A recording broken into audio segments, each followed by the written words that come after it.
家好，我係櫻花嘅樂琳。Hello，我係櫻花嘅 Fian。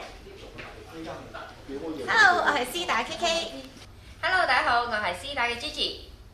Hello，大家好，我係表妹。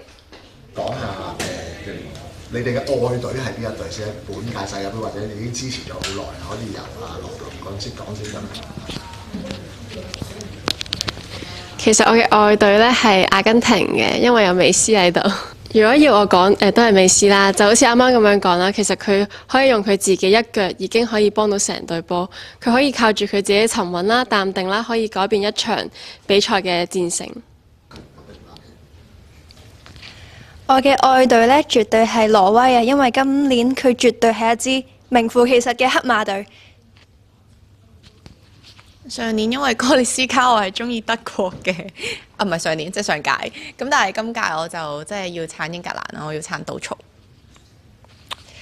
就本身冇乜國家隊嘅喜好嘅，咁但係上屆自從睇咗呢個歐國杯冠軍西班牙嘅演出之後，就覺得西班牙打得唔錯喎，咁啊希望可以今屆支持佢哋有機會攞到呢個世界盃冠軍啦。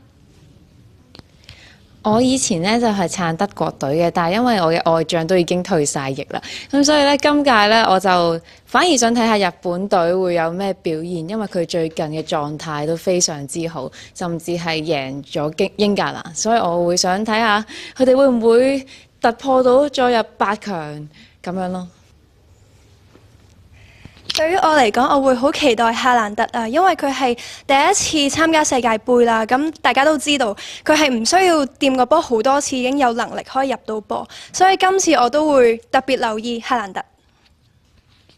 咁我就留意麥巴比啦，因為呢喺好早期咧，佢有打邊路啦，跟住然後喺國家隊打到去中間啦，即係全部都 OK。咁所以係咯，佢跑得快過小明。打邊爐係邊個嚟？打邊爐，sorry， 我同表妹笑咗。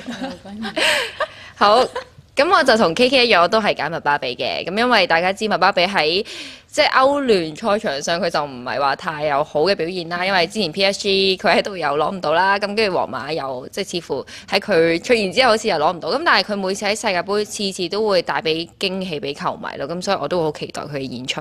同埋今屆佢有新女朋友，終於唔係舊嗰個。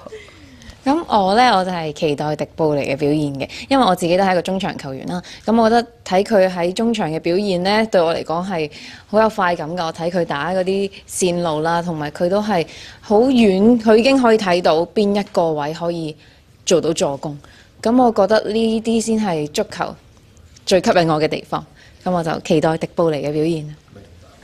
咁五位可以講下咁多場分組賽啦，你哋會喺分組賽裏邊，你哋會如果要推介一場嘅話，你哋會認為邊一場係必須要睇嘅咧？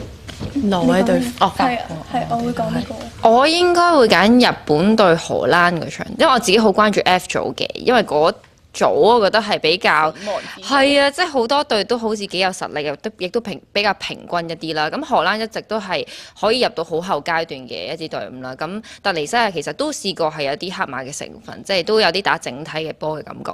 咁另外應該仲有一支係日本、荷蘭、突尼西亞同埋瑞典係啦。咁瑞典大家知就係有神鋒喺度啦，咁自己都會比較關注啲。咁啊睇下佢哋會唔會可以喺前線入多啲波，咁都帶俾一啲威脅俾其他球隊咯。最後一條問題就係問下你哋睇世界盃嘅難忘經歷發生過啲咩事咧？要講啦。請有咩經歷啊？經歷啊，瞓醒咗唔記得睇決賽，瞓著咗唔記得睇其實決賽。因為我都講咗，我講咗好多次咧，就係我一睇世界盃嘅時候就已經係翻工。咁然後嗰陣時我哋分組賽都幾乎就即係都要翻廠啦。咁然後每次咁我哋嘅衫咧係 random 每日都唔同咁樣俾我哋嘅。咁但係總之每一次我着嗰件衫出廠之後都會係另一隊，即係指標咯，指標係咁樣咯。係一個指標。係啊，會換衫？我驚你廣大嘅英格蘭球迷。可以講下嘅就係咧有件事好好笑嘅，咁即係上一屆嘅世界盃決賽咧，嗰陣時我係飛咗去韓國玩啦，我唔記得咗韓國係有時差嘅，咁咧我就校咗鬧鐘睇世界盃。一去到呢過咗半場，然之後就問我屋企人，佢哋喺度討論緊，我話踢緊啦咩？踢緊啦咩？跟住佢話係啊，跟住佢話你有時差嘛？你唔記得咗啊？咁樣咁，所以我上一屆世界盃係 miss 咗一半，今屆係唔會再犯同樣嘅錯。